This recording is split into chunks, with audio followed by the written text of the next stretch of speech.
Yes, it's Eric Previn, the county resident from District 3 and a candidate for the 3rd Supervisorial District. I would like to ask my supervisor from the 3rd District, he mentioned that there were 40 recommendations, of which he'd heard all of them before except for one.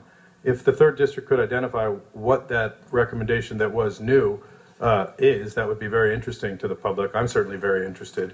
That would be helpful. I think that this Board of Supervisors is on the hot seat right now, whether they feel it or not. It's clear that the orchestration of the many silos that are intended to look after these children are under your oversight. And yet today, Supervisor Yaroslavsky had the gall to suggest that there are a bunch of turkeys that have been suggested, and we've seen them all before, is the implication with 800 or so recommendations.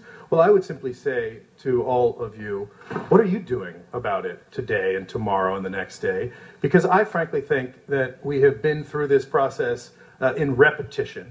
And the Board of Supervisors is the only group that has the authority and the if they had the will to fix some of these problems, they could do so. And yet, once again, we're going to take 3 weeks, and in fact, the board's not meeting next week. In fact, we heard they're going to get a look at the Vanner Independent Jail Plan at tomorrow's cluster meeting before you all go back to Washington, perhaps to seek some additional funding for this kind of activity that has failed. I mean, this has failed.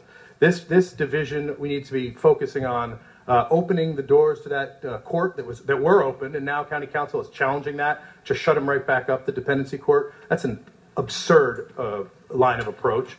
Obviously, fresh eyes and ordinary residents know the difference and can be helpful in these environments, and constantly sequestering things behind closed doors, here comes Mr. Cratley to take it, is outrageous. And it's gone on not just in this department, and to use the Sheriff's Department as a parallel success.